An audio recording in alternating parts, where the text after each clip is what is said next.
অনেক মিস করবেন এখানকার পার্ক এবং বাজারের দৃশ্যগুলো দেখতে পারবেন ভিডিওতে। চমৎকার কুর্দিস্তান আরবিল ইরাকের একটা ডিস্ট্রিক্ট। তো আমরা দেখেন চলে আসলাম বাজারে। প্রথমত দেখাইতেছি আপনাদেরকে একদম দেশি পিওর মুরগি। দেখেন কাঁচাতে কীভাবে মুরগিগুলা বিক্রি করতেছে। সত্যি ঠিক আমাদের গ্রামের যে হাট বাজারগুলো আছে সেই বাজারগুলোর কথা মনে পড়ে যায় এখানে আসলে এই বাজারগুলোতে। তো এটা মূলত কুর্দিস্তান ইরাকে, তাই ভিডিওতে তুলে ধরলাম আপনাদেরকে দেখানোর জন্য। ঠিক আমাদের বাংলাদেশের মতোই দেখেন হাঁসের বাচ্চা, মাশাআল্লাহ ফুটফুটে কত সুন্দর হলুদ এবং কালো কালারের মুরগির বাচ্চা। এখন দেখতে পারবেন আরও চমৎকার চমৎকার জিনিস। এই যে দেখেন কাঠ দিয়ে চাই তৈরি করা হইতেছে। কাঠ দিয়ে চা কিন্তু অনেক স্বাদ হয়। তো আমরা দেখতে দেখতে চলে যাইতেছি সামনের দিকে। দেখেন আরও অনেক হাঁসের বাচ্চা কার্টুন দিয়ে নিয়ে এসেছে, তারা কিন্তু বিক্রি করার জন্য নিয়ে এসেছে মূলত এখানে। এই যে দেখেন এখানে কবুতর, অনেকগুলো কবুতর বিক্রি করতেছে। এখানে দেখেন একদম সাদা কিউট কিউট হাঁসগুলো বিক্রি করতেছে, যেন মন ভুলে যায় এটা হচ্ছে আমাদের বাংলাদেশি ভাইদের বাজার।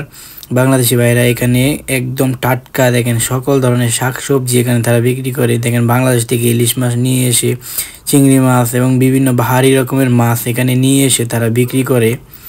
সত্যি কোনো কিছুর অভাব নাই। দেখেন কত সুন্দর মূলা এবং দেখেন মুহি এবং দেখেন রসুন থেকে ধরে শাক সবজি যা প্রয়োজন এখানে আমরা সব পেয়ে থাকি আলহামদুলিল্লাহ। যে আমাদের এখানে অনেকটাই ভালো মূলত বলতে গেলে, যে এখানে একটা স্বাধীনতা পাওয়া যায়। কুর্দিস্তান কিন্তু অনেক ভালো জায়গাটা, যে এই জায়গাটাতে একদম বাংলাদেশের মতো চলাচল করা যায়। তবে আমি একটা অনুরোধ করব সবাইকে, যেন আমরা আমাদের নিজেদের সম্মান এবং নিজেদের সমস্যা যেন নিজেরা তৈরি না করি, নিজেদের সম্মানগুলো যেন নিজেরা ধরে রাখি। দেখেন দেখতে দেখতে চলে আসছি যে যেটা কালাত। দেখেন এখানে কিন্তু সকল প্রকার মানুষ এখানে কিন্তু এসে কিন্তু জমা হয় এবং এখান থেকে কিন্তু তারা কিন্তু বসে থাকে। এটা কিন্তু পার্ক, পানি পার্ক, ঠিক আছে। এই পানি পার্কে দেখেন গ্লাস দিয়ে তৈরি হয়েছে এই পানি পার্কের যেই মানুষ চলাচলের রাস্তাগুলা। এবং এখানে কিন্তু চমৎকার মসজিদ রয়েছে এবং রাজবাড়ি রয়েছে।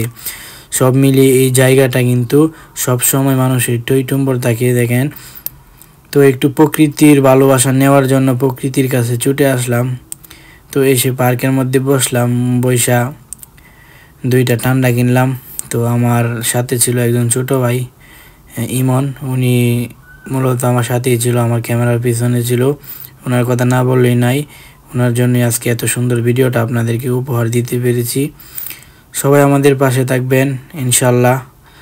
আপনারা যদি পাশে থাকেন তাহলে আরও ভালো ভালো ভিডিও আপনারা দেখতে পারবেন। যদি কোনো বিষয় জানাই থাকে অবশ্যই কমেন্ট করবেন। সবাই ভালো থাকবেন, সুস্থ থাকবেন এবং আমাদের ভিডিওটি লাইক কমেন্ট শেয়ার করে পাশে থাকবেন। আল্লাহ হাফেজ।